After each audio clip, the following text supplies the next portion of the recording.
Masechet Baba Kama Daf Yod Gimel. We're talking about the section of the Mishnah that said that if my animal gores something that is a korban shelamim, then I still have to pay. But if it's something like a korban olah, something like chayav me'ila, then I don't have to pay. The distinction between kadashim kalim and kodshe kodashim. We saw the opinion of Rabbi Yosi, right, who makes such a distinction. And we saw that further, he makes a distinction within Kodashim Kalim, that some are actually owned, are the property of the owner, and some are not the monetary property of the owner. So if it's a Korban Shelamim, yes, while it's alive, it's the monetary property of the owner, and therefore, if my animal gores him, I will have to pay. But regarding Bechor, and he says Matanot Keona in general, that is sanctified already from the time it's born, that is not the monetary property of the owner, and therefore, if I damage it, I would not have to pay. That was the conclusion above. We're going to see now a different opinion about the status of Bechor, and also bring into question again the status of Korban Shelamim, and also talk about Ma'aser Behema and where that falls. So Gufa. Now we're quoting a more full version of Rabbi Yosi statement. Ma'al ba'Hashem. This is regarding again Korban Asham that I have to give if I steal something and lie about it and swear falsely about it. L'rabot kodashim kalim shehem mamono divrei Rabbi Yosi HaGalili. I have to bring Korban Asham even if I lie about stealing something that is Kodashim Kalim. That's on the one hand a sin against Hashem because it is a sanctified animal, but it also is a sin against my fellow man. It is stealing because it's something that he owns. Right? The Baal has monetary ownership, according to Rabbi Yosi Galili. Now, Ben Azai omer l'rabot et hashelamim. Ben Azai, commenting on Rabbi Yosi Galili, says that this includes a korban shelamim. So we're going to see, well, if it includes that, that means not all kodashim kalim, so he's also excluding something. We'll have to figure out what he's excluding. Abai Yosef ben Dostai omer, lo amar ben Azai ela bebchor bilvad. Abai Yosef ben Dostai has a different version of what Ben Azai said. No, Ben Azai did not say to include shelamim, but rather only to include Bechor, which means, according to him, a Bechor, and seemingly only a Bechor, is what's included that in something that does belong to the Baal, his monetary property, but not other things. Okay, so this is a kind of complex three level. Gali said something, Ben Azai limited it, but Abai Yosef said no, he didn't limit that. He actually limited in a different way. All right, so let's analyze. Amar Mor, Ben Azai omer l'rabot et hashelamim l'motemai. When he says that this includes shelamim, what is it excluding that is not the monetary property of the Baal? Maybe he's excluding Bechor, which was the conclusion from yesterday's daf. But now we say differently. Hashta uma shelamim sheteonim semicha unchasim utnufat chazeh v'shok. Amat mamon be'alim hu. Bechor mibaya. No, that can't be, because if you're excluding a Bechor, that doesn't make sense. If regarding a Shelamim, Shelamim seems to be more sacrificial. It's more like a high-level sacrifice, because look, the owner has to do semicha upon it, as you would for most korbanot. You have to bring libations together with it, wine libations, oil, and you also have to take the two parts of the animal, the breast and the right leg, and wave them. That's all part of a korban shelamim. And so you see there, we're treating it very much like a sacrificial animal. And so, if in that case, it belongs to the owner while it's alive, and right, we say it's mamon ba'alimhu, Bechor, where none of these things apply. Bechor, I don't do semicha, and I don't have to bring nesachim, and I don't have to wave parts of it. It's much less like a sacrificial animal. All the more so, it makes sense that the Bechor does belong to the Kohen. It's his personal property while it's alive. So therefore, it can't be that Ben Azai is coming to exclude Bechor. Bechor is also the monetary property of the Baal. Rather, we're excluding the Ma'aser Behema, which is given to a Kohen. That is given to the Kohen, but it's not his property. How do we know that? Kedetanya. Bebechod ne'emar lo tifteh. ונמכר תם חי, ובעל מום חי ושחוט. במעשר נאמר לא ייגאל, ואינו נמכר לא חי ולא שחוט, לא תם ולא בעל מום. The Torah uses slightly different language to say that a bechod you cannot exchange, and also you can't exchange it for another animal and use that one instead. And regarding a maaser behema, it also says you cannot be redeemed. But there are different laws regarding them in this beraita, as we see here. Regarding a bechod, the kohen is allowed to sell it when it's alive and unblemished. And if it is blemished, then he can sell it whether it's alive or he did shechita on it, because he can totally eat it. It's totally his. He has to treat it respectfully, but otherwise he can eat it, and therefore it's his property. So a bechod is his property. But regarding maaser, he uses this different word, shall not be redeemed. That's a stronger verb, right? It can never be redeemed. You can never remove its sanctity. That implies that it does not belong to him. And in fact, the kohen cannot sell it, not when it's alive, and not when it's slaughtered, not when it has, and if it's unblemished, and not when it's blemished. In no cases can he sell it, because it does not. The owner, the Baal, does not have monetary ownership over it. And therefore, if I would steal and lie about someone's maaser animal, I would not have to bring a korban asham, because that is a lie about something that belongs only to gavoa and not something that belongs to another person, and so it would not be included in this category. And then the consequence of that is also that if I injured a maaser behema animal, I would not be liable to the owner of the animal. Okay, so that's all one version of the conversation. But now there's another version, Ravina Matnela Asefa. He applies the same conversation to the third statement in the beraita that we started with. Abba Yosef ben Dostai Omer, Lo Amar ben Azai Ela, Bebchor Bilbad, Lemeute Mai. According to Abba Yosef, Ben Dostai's version of Ben Azai, when he was limiting Rabbi Yosef Galili, he was limiting him only to Bechor, meaning only a Bechor. That's the only example of Kodashim Kalim that belongs to the owner. But other ones, other Kodashim Kalim, do not belong to the owner. So what is it excluding? Which ones do not belong to the owner? Maybe it's excluding Shelamim. That's the one that in the second statement Ben Azai actually included, but in this version, perhaps he is excluding Hashta Uma Bechor Shekadosh Merechem Amono Hu Shelamim Hibaya. That's impossible. If Bechor, which is holy from the time it's born, it's holy from birth, so that's very holy. And yet, it is the property of the Kohen, Shelamim, which is born as Chulin, and only later on, the owner designates it to be a Korban Shelamim. Would you even have to say, obviously, that is the property of the Baal. And so it can't be that when he says only Bechor, he means to exclude Shelamim. No. Bechor and Shelamim are both certainly property of the owner.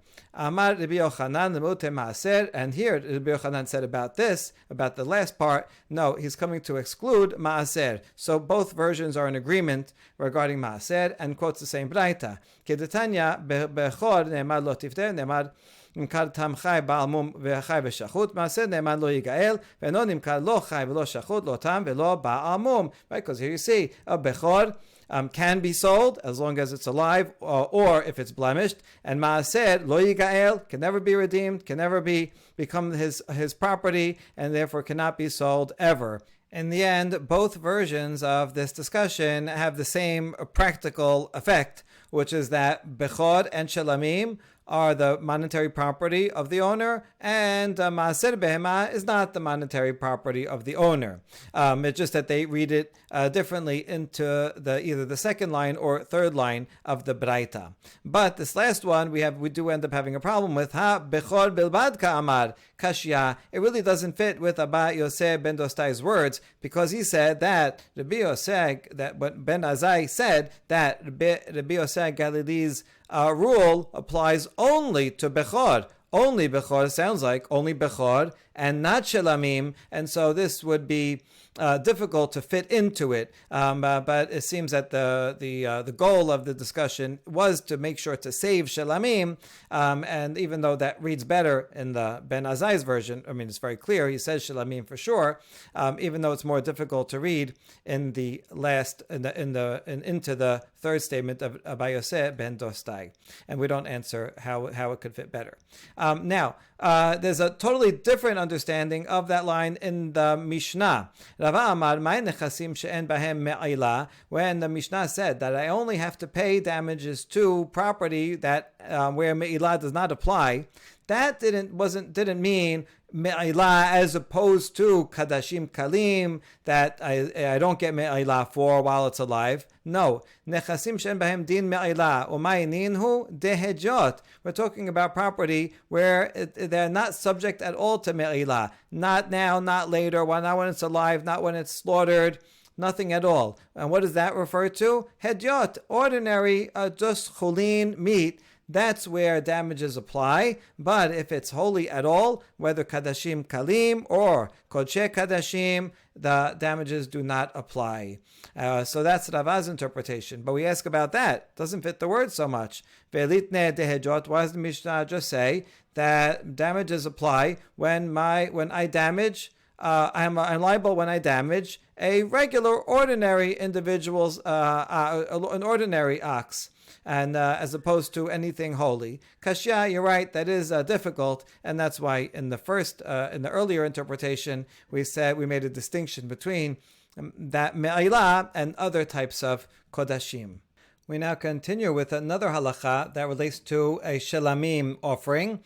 This time, if the shelamim offering is the one that causes the damage. Amar Rabbi Abba, Shelamim sheziku gobe mebesaran ve'eno gobe me'emurehen. If I own a korban shelamim, and an ox, and it goes and causes damage, so then I pay the damage from the edible meat of the shelamim and not from the sacrificial portions. Or korban shelamim, once you do shechita, kohen does shechita in Bet HaMikdash, some of it gets offered as a sacrifice, and most of it the owners can eat. So this is talking about a shortam. Here's the general rule for a regular shortam, not a shelamim.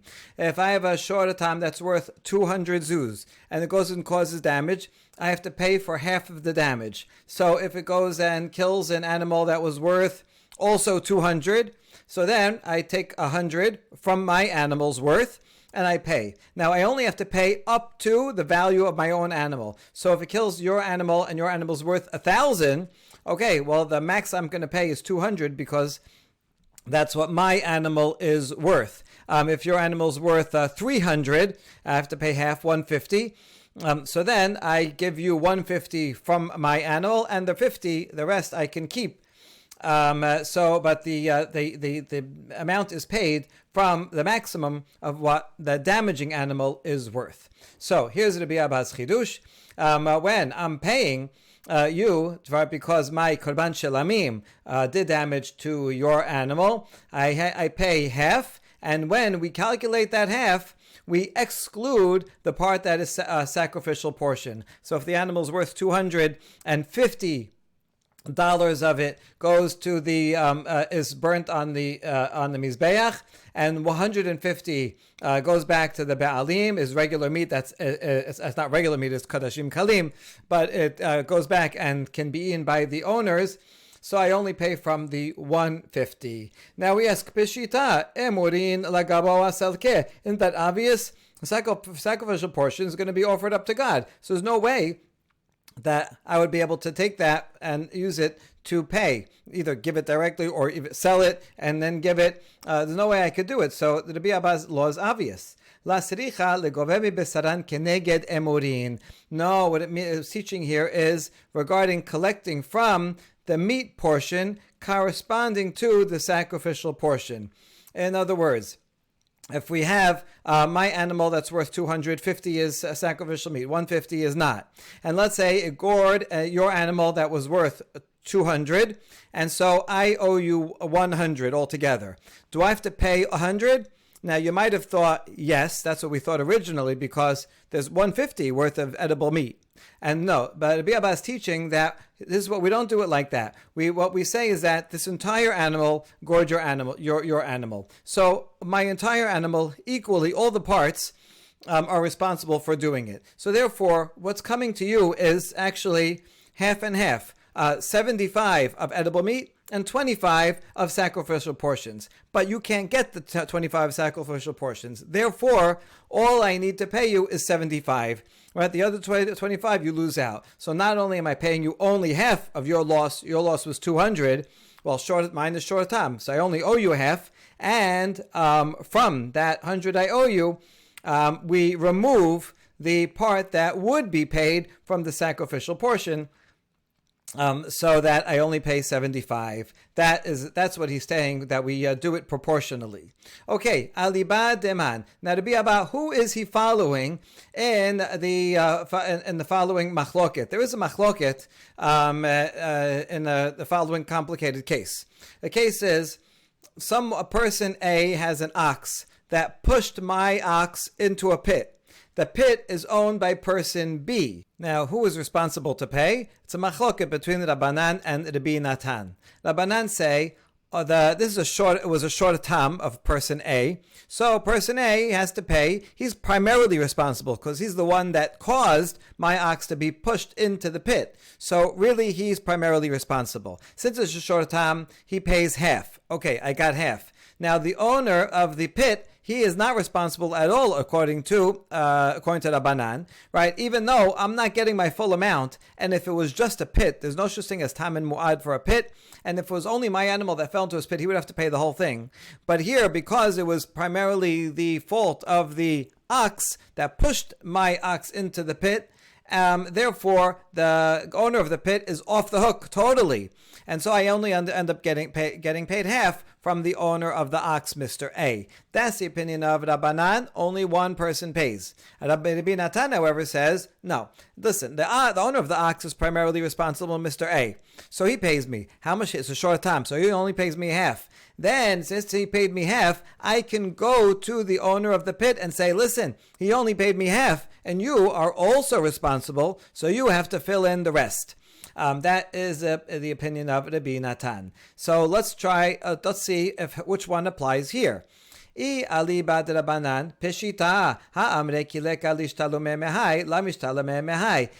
we're following the opinion of Rabbanan, then the ruling of Rabbi Abba would be obvious. We're taking this one animal that is partially edible meat and partially sacrificial meat. We're taking that as if it's two different beings. We're comparing the two parts of the animal to the ox and the pit.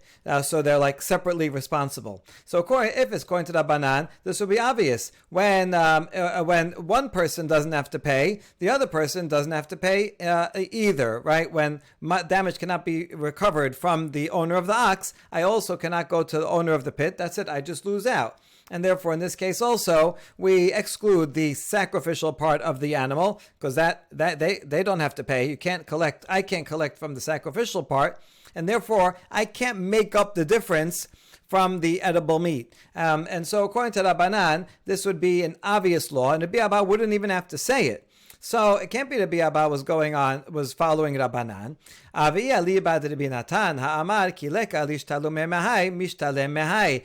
to Rabbi Natan, if the owner of the ox doesn't pay, I can collect the rest of it from the owner of the pit. So therefore, here also, if I cannot collect my damages from the sacrificial part, then I should be able instead to collect the full amount from the regular part, and therefore I shouldn't get 75, I should get all 100, and that would be according to the Rabbi Natan. So, but that's not what Rabbi Abba said. So that's the question, which one is it? And we answer, Iba et ema Rabbi Natan, Iba et ema Rabbanan. In fact, I can explain Rabbi Abba consistently with either opinion. Iba et ema Rabbanan, it could be Rabbanan, and that which you said, well, it would be obvious, Rabbi Abba wouldn't have to say it. No, hanemile betre gufe, ava bechad gufa maseh amarle mikol echad ba'ainan mishtalamna. I might have said that Rabbanan would only say that I cannot collect from two different people, right? But that's because the owner of the pit said, it's not my problem that he was a short tam. So it's not my fault. So that's with two people. One can say, go to the other guy. It's not my fault. It's not my problem. But with talking about one body, and that's the case of this animal here, then maybe, according to Rabbanan, I might have thought he could say that I get to collect from any part I want. So this part of the animal is not eligible to be used for payment. So give me from the rest of the animal. I might have thought that would be true, that it would collect all 100. And therefore, Rabbi Abba has to say, even according to Rabbanan,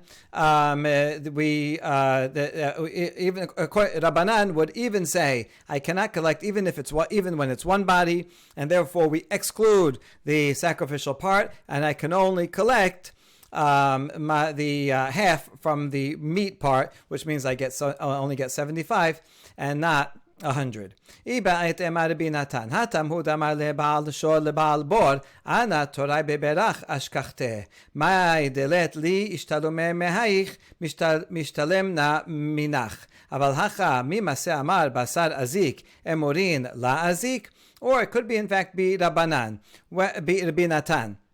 When does it be Natan say that what the owner of the pit also has to pay? Only there where the owner of the damaged ox can say to the owner of the pit, listen, my damaged ox is in your pit, right? It's right there. So you obviously are responsible. So whatever I don't get paid from the owner of the damaging ox, you have to pay me. That is logical to say that.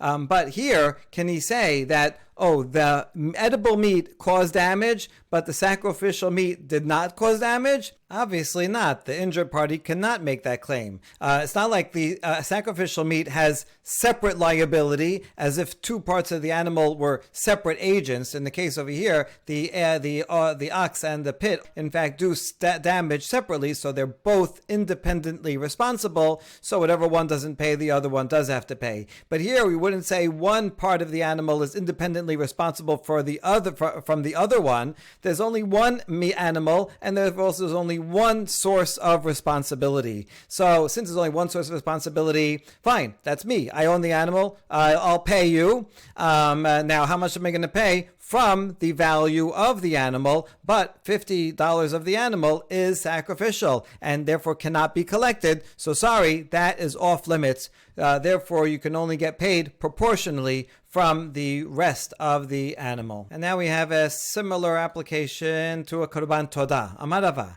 todah shezika gobe mi besara ve'no gobe mi lachmaha. If I own a korban todah and it goes and causes damage, and so now I have to pay, so I pay from the value of its meat, the part that would be edible, and not from the bread. A korban todah comes along with 40 loaves of bread, combination of matzah and leavened bread, and so I don't have to pay from the bread, only from the meat. Now, lechem peshita, isn't that obvious? The bread didn't cause damage. Why in the world would I think that I would have to pay from the bread? Sefa istirichale. Nizak ochel basar umitkaper mevi lechem. We need it because of the second part of the ruling that Rava said. We didn't quote the entire thing. Then nizak, right, the one who received the damage, he'll get the meat and he's allowed to eat the meat.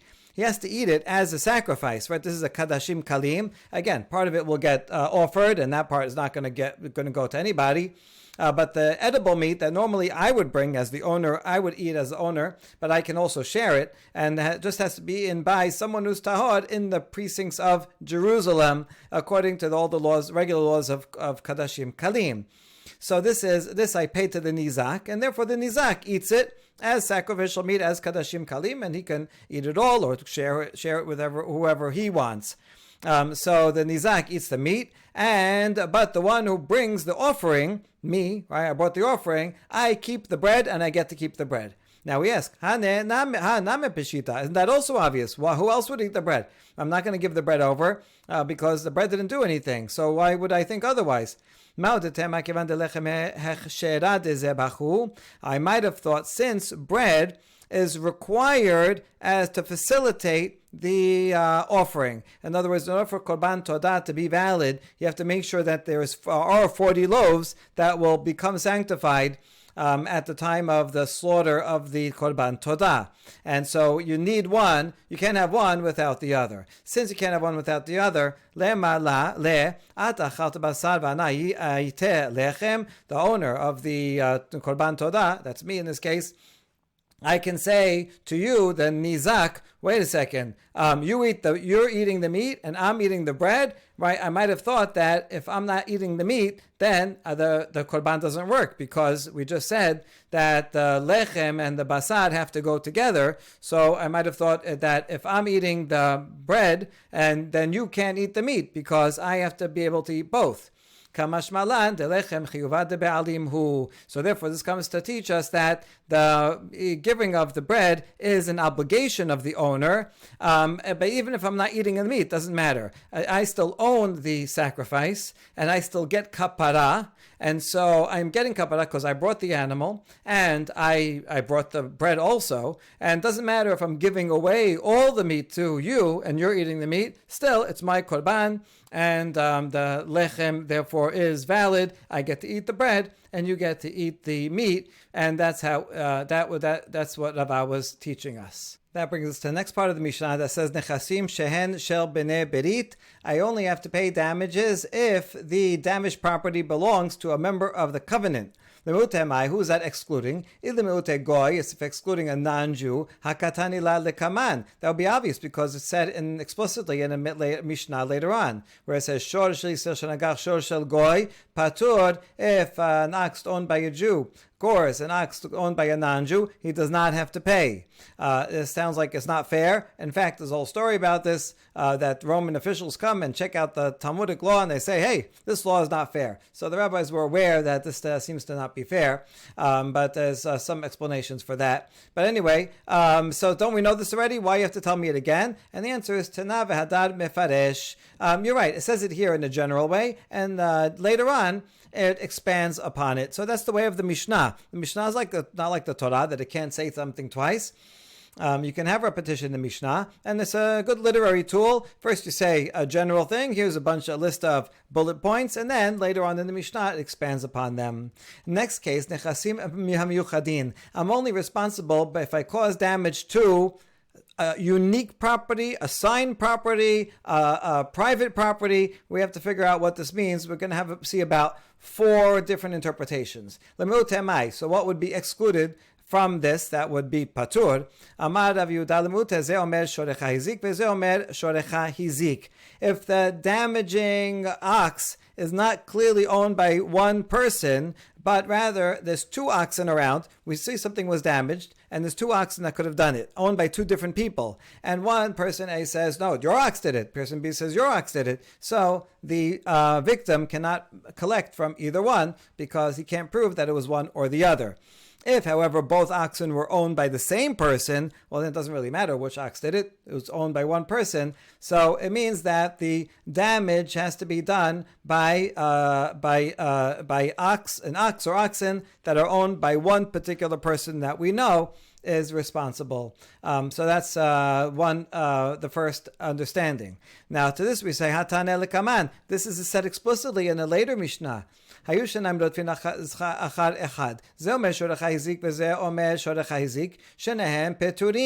Mishnah later on says there are 2 oxen pursuing one ox, and they're owned by the 2 pursuing ones are owned by 2 different people, and they end up getting the ox. One of them gets the ox and kills it or damages it. So the owner of one says, no, your ox is the one that mauled. And the other one says, no, your ox is the one that mauled him. So neither of them have to pay, because the victim has to bring proof to which one it is in order to get paid. So why do we need to say this again? And the answer again is, Taneh v'hadar mefaresh. You're right. Our Mishnah says it just in a bullet point. Doesn't explain it, and later on the Mishnah will expand and give all the details. Now a third explanation of this phrase. Perat lenichse hefker has to be owned property, and this comes to exclude ownerless property. Now, which way is it? Hechidame. Is the ownerless ox the one? Is that the victim? and my ox killed an ownerless ox, man taba'leh. Well, then who's bringing a claim against me? It's ownerless, so I don't have to pay anyone. My ox killed an ownerless ox, so I didn't cause damage to any owner. And I don't have to pay anything. Rather, it's the opposite. Someone, a hefked ox, an ownerless ox, went and killed my ox or did damage to my ox. That's the case. Well, in that case also, there's no problem. I'll go and take it. It doesn't belong to anyone, so I'll take it and payment. Well, it's not even payment. It's just a hefked ox. So there's no one to sue. But why not just go take the ox and now I'll be whole again? So what is this Mishnah teaching? It's just an obvious resolution here. And the answer is Bishekadam v'zachabo. There's an ownerless ox that went and mauled my ox, caused me damage. But then, in the meantime, after it mauled my ox, someone comes and takes the ownerless ox. Anyone who comes and grabs it can take it. So, can I go to the guy who took the hefked ox and say, listen, the ox that you took from hefked caused me damage, and therefore you have to give me the ox? I might have thought so. That's why the Mishnah is teaching that's not true. I can only make a claim against nechasim hamyuchadim, something that was owned at the time that it caused the damage. If it was ownerless at the time it caused damage, and then someone went and took it, so I have no claim against that person, and I lose out. Fourth explanation, Ravina Amar. Lemute nagach v'achar kach hitish, nagach v'achar kach hifkir. Here, when at the time that the ox did mauled, it was owned. You owned it. And then after it caused damage, then you make it hekdesh, or you make it hefked, not mine, or hekdesh. And now I want to come collect. Hey, your ox damaged, so you have to pay. He says, what ox? Oh, this ox here, I made it hekdesh. You can't have it anymore. Or I made it hefked, right? Not my problem. I don't have to pay. So it has to be owned throughout the entire process, both from the time that it causes damage all the way until the time that I bring the claim to court. And this explanation that Ravina said is supported by a braita. Tanya namehachi yater al ken amar Rabbi Yehuda afilu nagach v'achar kach hikdish nagach v'achar kach hifkir patur sheneemar v'oad bibalav v'hemit ish v'gomer ha'ashetem mita v'hamada bedin shavin ke'echad. Here Rabbi Yehuda says, furthermore, if he adds to what he said before, this is in the Mishnah, that even if an animal gores, and then the owner of the animal that gores makes it hekdesh or makes it hefked, the owner of the animal is patur, because the pasuk says, here's the pasuk inside, ve'im shor nagachu mitmol shor muad bib'alav. So this happens to be talking about shor muad, and we warned the owner. So here it says the owner. And he didn't watch it properly, and then it went in vehemit, and it gored and killed ish or isha. See, it says the word be'alav at the beginning over here and at the end. It says the word be'alav before he goes and does the damage, and it also says the word be'alav after we say that it has to be stoned. So we learn from this that it has to be owned by that same owner, from beginning to end, from before the time that it gores until after the time that it's brought to court and brought to stand trial. So that's the proof. We ask, it's only when it stands trial, that's when it has to be owned, only during the trial. What about at the end of the trial, at the time of the verdict? What if he makes it hekdesh or makes it hefked after the main part of the trial, but before the verdict? What about then? All right, then you'd still say he's liable. Hashor yisakel bigmar din hu dichtiv. Right, shor yisakel. Isn't that talking about a verdict? So really, he has to own it the entire time, and not only during the trial, but even at the time of the verdict, he has to own it in order for him to be responsible. So how come over here this baraita says only until it stands trial?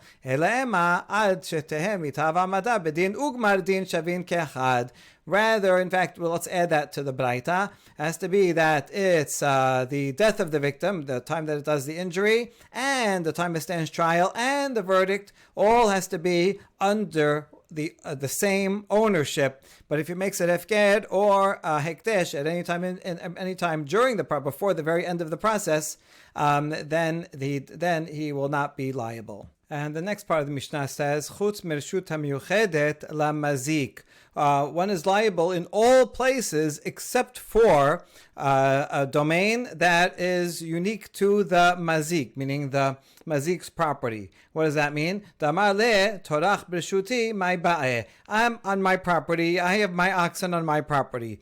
Your ox wanders into my property and gets damaged by one of my oxen. I'm not responsible because I say, what was your ox doing in my domain? I don't have to watch and make sure my ox is on best behavior when it's on my own domain, though therefore, not my problem. I don't have to pay. The next part of the Mishnah says, Urshut hanizak v'hamazik. Now this is going to be ambiguous. Look at the Mishnah once again. It said, B'chol makom chutz mirshut hamiyuchedet lamazik. That's what we just saw. And then it has a phrase kind of dangling. And also, Urshut hanizak v'hamazik, which means a domain that's shared by the nizak and the mazik. So you can read this as a continuation of the previous clause. In all places one is liable, except for the property of the mazik and shared property. One is also not liable. Or you could put the period here, and this could be part of the next part. And if it's shared property, then keshezik chav hamazik l'shalem, and one is liable. So we're going to see actually both readings now. So urshut hanizak v'hamazik. Amad avchista amad avimi. Hasad hashutafin hayaba al hashen v'al haregel. If you have a courtyard that's shared by the nizak and the mazik, so whoever's animal it was that did the damage is responsible if it comes to damage by shen, by eating, or by regel, by trampling. And here's how to read the Mishnah. Chutz mershut hamiyuchedet lamazik de patur, urshut hanizak hamazik keshehizik chav hamazik. You have to read as follows. The previous line, except for land that is owned only by the mazik, then patur, period. But if it's land that's shared, then if one causes damage, the one that causes damage is liable. That's the first way to read it. But then, Rabbi Elazar amar patur al hashen al haregel. Rabbi Elazar says if it's shared property and one of the partner's oxen damages that of the other ox through shen or regel, he does not have to pay. Opposite. So you read it continuously. One is liable in all places except for land that is owned exclusively by the mazik, and also he is patur if they share the land together. And then period. And the next line says urshizik chayav chav hamazik. So that next line then is actually has nothing to do, right? If someone causes damage, they are liable to pay. Well, isn't that obvious? So he has to pay metav adis, but we already know that from the first Mishnah in the Perek. Now we're going to ask, according to this reading, what is this line coming to add? And the answer is La tuye keren. It's teaching us the category of goring. If animal gores another with its horn, then he was responsible. Good. Hanicha l'Shmuel. That answer is good and works for Shmuel, because if you remember back in the first Mishnah, Shmuel interpreted shod and mav'eh to refer to trampling and eating, but he didn't have a category of goring there, and so here it is. If you leave it out in the first Mishnah, then you can fill it in here. So according to Shmuel, we need this line to fill in what's missing in the first Mishnah. But Rav in the first Mishnah said that the word shor actually includes all ways that a shor can cause damage, including goring, eating, and trampling. So then goring is already mentioned in the first Mishnah. So what is this phrase here, chav hamazik, coming to include? And the answer is la tu yehad tanu rabanan. Keshezik chav hamazik lavi shomer chinam v'hashoel v'noseh sachar v'hasocher shezika behema birshutam tam meshalem chasi nezek u'moad meshalem nezek shalem nifresa balayla o sheparsu halistim v'yasa v'zika patur. So this is actually kind of a shared property, but not exactly. We're talking about shomer chinam. So I have land, and I have my own oxen on my own land, and you give me an ox to watch, and while it's on my watch, one of the animals, one animal gores damages another. We'll discuss which way it is. Is it the borrowed ox that gores one of my own oxen, or one of my oxen gores the borrowed ox? We'll see which one it is. But if so, hizik chav mazik, this liability comes to include a case of either I have it because I'm a shomer chinam, or I borrowed it, or I was hired to watch it, or I'm renting it. In all those cases, if one of the animals that's in my domain, causes damage, if it's tam, I have to pay half. If it's muad, I have to pay the full amount. If, however, in the middle of the night, it breaks out of its pen, meaning it's unforeseeable, honest, or bandits come and take it and causes damage, and it went out and caused damage, patur, because this is out of my control. Now, let's analyze this. So this is, according to Rav, this is what it's coming to add, but we have to analyze the case. Amar mor, kishizik chayav chav hamazik lavi shomer chinam v'hashoel noseh sachar v'socher. We're re-quoting the beginning of it. Hechidameh, what's the case? Ilema de'azket Torah de mash'il le Torah de shoel. If it's the lender's ox that gored the borrower's ox, right? So if I'm the shomer or the renter, and I borrow your ox, and then it gores one of my oxen. So then lemale ilu azek be'alma ba'et l'shalomeat. So the lender can say, listen, I'm not paying for what my animal did, because after all, if my animal went and gored someone else, you would have to pay because you are the shomer. And so now that it happened to gore your own ox, what, now I have to pay, the lender says? No. Even if it gored someone else, I wouldn't have to pay. You're the shomer, so you are responsible for it. So that can't be the case, because we're talking about a case where the shomer has to pay the lender. Rather, it must be that the shoel's ox gored the lender's ox. But in that case also the lender can say, if a third party ox came and gored my ox under your watch, you would have to pay all of it fully. You're totally responsible. I gave it to you to watch, so or to use, or to rent. You're responsible. But now that it happened to be your own short tam that caused the damage, you're going to pay me only half? Since you're a shomer, you're responsible for the whole thing, even for a third party. So certainly for yours, you should have to pay the entire amount. But this can't be the case of the Braita, because the Braita said that if it's a short tam, he pays only half. But in this scenario, the watchman should have to pay the entire amount. So what case are we talking about? Whose ox gored whose ox? Leolam dazke Torah de mash'il. We're going to go back to the original, the first suggestion, that it's the lender's ox that gored the Torah de shoel, gored the borrowers of the watchman's ox. We're talking about a case where the shomer accepted, listen, I'll watch out to make sure no injury happens to your ox under my watch. But I did not accept that I would be responsible for any damage that your ox causes, right? That was the conditions of the watchmanship, and therefore, since that's in the condition, when your ox, you're the lender, gores my ox, so you are responsible, right? I wasn't responsible to make sure that your ox didn't gore. All right. Wait a